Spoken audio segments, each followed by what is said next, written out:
Papel fere pedra. Audiolivres.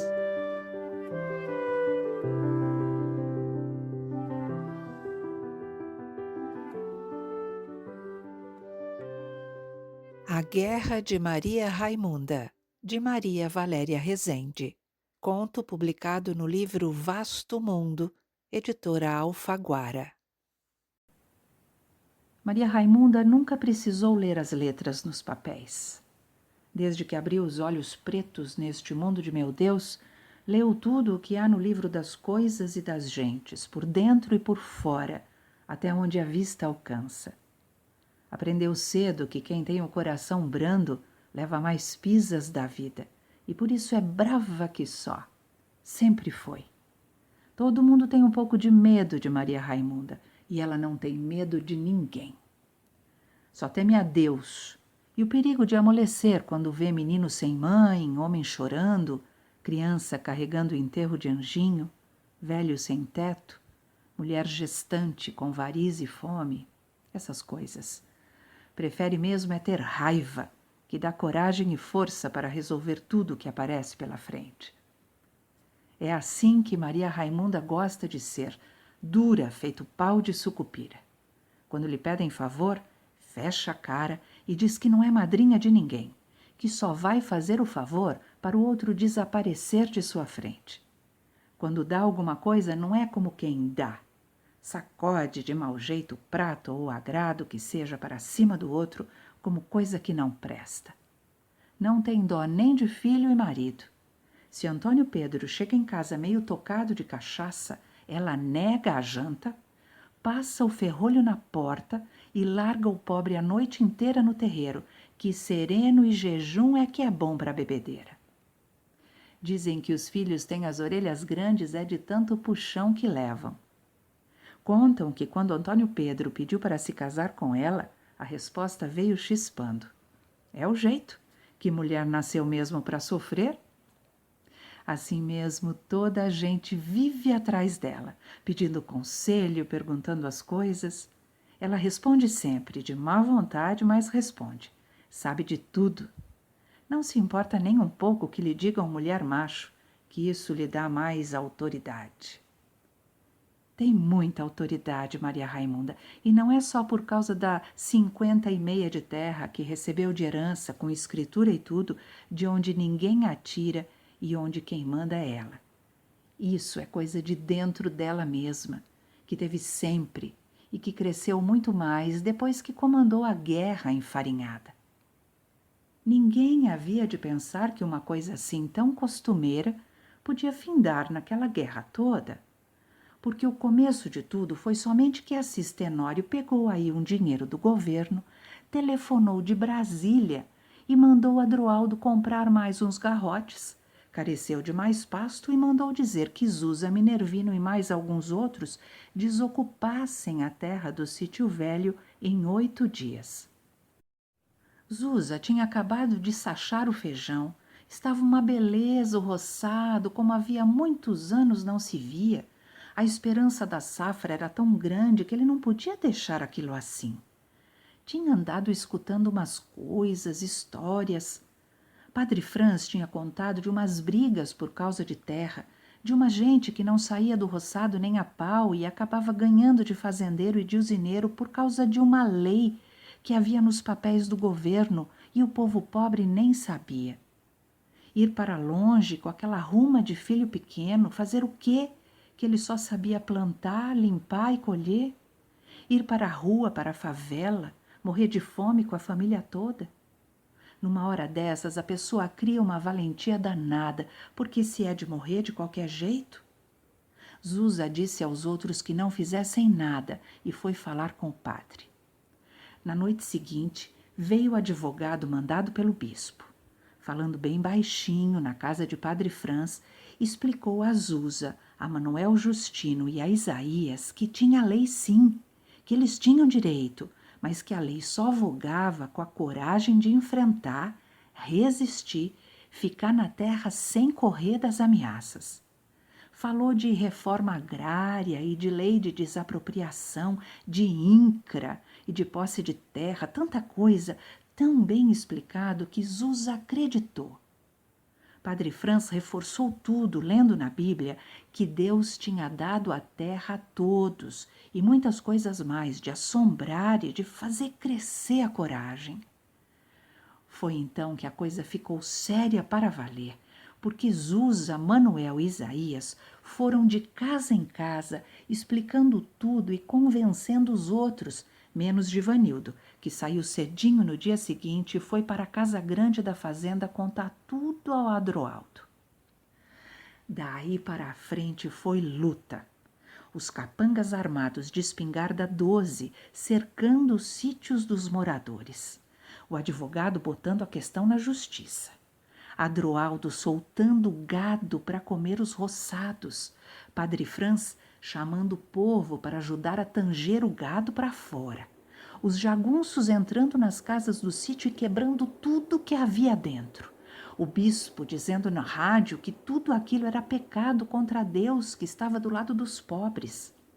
Assis Tenório voltando às pressas de Brasília, dizendo que o padre e o bispo eram comunistas, agitadores do povo e os moradores do sítio resistindo, trabalhando só de mutirão, homem, mulher, menino e velho, sem deixar ninguém sozinho para apanhar do inimigo. Disseram que Zuz era o cabeça de tudo. Veio um tenente de Tapagi com um papel na mão, dizendo que era a ordem do juiz, e mandou os soldados prenderem Zusa no xadrez de farinhada, de lição, para todo mundo ouvir os gritos dele apanhando.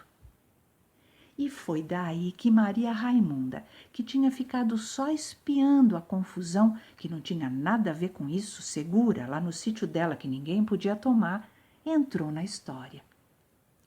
Maria de Zusa não aguentou mais vendo o marido, pai de seus filhos, homem de bem que nunca tinha pisado em delegacia nem por bebedeira, assim preso e maltratado feito malfeitor. Foi falar com o padre Franz e ele lhe disse que Deus olhava pelos pobres, aguentasse, tivesse paciência, tivesse coragem. Ela não tinha mais, não podia. Foi buscar força na casa da tia, que para tudo tinha saída. Maria Raimunda viu Maria de Zusa chorando. Olhou a penca de crianças agarradas nela, chorando todas.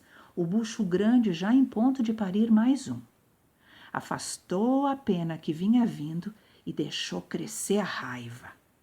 Banhou-se, vestiu-se, agarrou num terço. Saiu de casa e foi passando pelos sítios vizinhos, chamando as mulheres que estavam na hora de rezar. E foram todas atrás dela, no sol da 1 da tarde, hora mais estranha para rezar, porque é difícil resistir à autoridade de Maria Raimunda.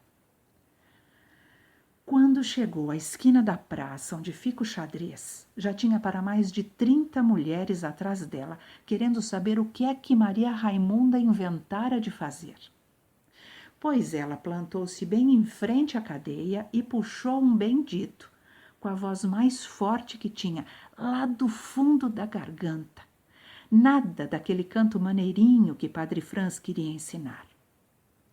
A cantoria cresceu na mesma hora, mais 30 vozes, mais 50, mais 200. Ecoou nos terreiros, na fila do chafariz e do posto de saúde, nos tanques de lavar roupa e nas cozinhas. Subiu para a casa grande da fazenda e acabou com a cesta de Assis Tenório. Meteu-se pela estrada de Tapagi, rebateu na Torre da Matriz e enfiou-se no gabinete do prefeito. Seguiu para Guarabira. Atravessou a casa do bispo, que nem estava lá, já estava na estação de rádio dizendo que não era certo ninguém oprimir os pobres, que Deus estava ouvindo aquela cantoria, enquanto a cantoria mesma seguiu para Mari e Sapé. Dobrou no Café do Vento e estrondou em João Pessoa, bem na praça principal. Acordou os deputados que cochilavam no plenário, cobriu as sentenças dos juízes no fórum, feriu o ouvido do governador. Espalhou-se por toda parte, crescendo sempre, com as vozes de todas as mulheres que já sentiram uma injustiça nessa vida. Não se calou quando a noite chegou, nem quando o dia clareou, e por aí continuou por mais de uma semana. Mandaram calar Maria Raimunda, mas na praça de Farinhada não se podia ouvir ordem nenhuma, só a cantoria das mulheres. Preá corria para lá e para cá com um pote e uma quenga de coco distribuindo água para as cantoras, ou de casa em casa, recolhendo algum de comer para alimentar a cozinha improvisada na praça. 3 vezes por dia, Padre Franz descia os degraus da igreja de alva e estola vermelha, com um caneco de prata cheinho numa das mãos, um raminho de arruda na outra, e atravessava a multidão de mulheres, salpicando água benta nelas todas. Era a proteção que chegasse para o mulherio não esmorecer. Desceram os homens de Assis Tenório, mas ninguém fez caso deles. E mesmo aqueles brutos não puderam bater na própria mãe, que lá cantava. Mandaram o batalhão da Polícia Militar de Itapagi, que veio vestido e armado para a guerra. Cercou a praça, deu tiros para o alto, mas só conseguiu que a cantoria ribombasse ainda mais alto, encobrindo o tiroteio até que se acabasse a munição. E os soldados desmoralizados, mortos de fome e sede, aceitassem a água e o feijão que as mulheres lhes deram sem parar de cantar. Foi assim a guerra que Maria Raimunda ganhou quando as autoridades não aguentaram mais o tormento da insônia.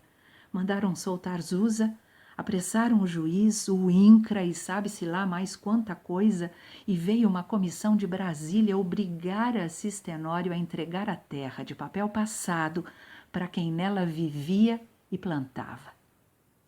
Então voltou o sossego à Farinhada. Voltaram as mulheres para casa, o governador tirou uma semana de férias para dormir à vontade e Assis Tenório voltou danado para Brasília. Quando Zusa chegou, puxando a cabra de raça por uma corda para presentear e agradecer a Maria Raimunda, ouviu: "Deixe de besteira, seu Zusa. Não careço para nada dessa cabra magra. Fiz nada por você, não. Só me deu foi uma vontade danada de cantar."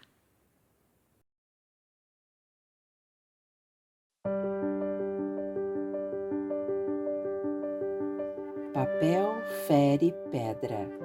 Audiolivres.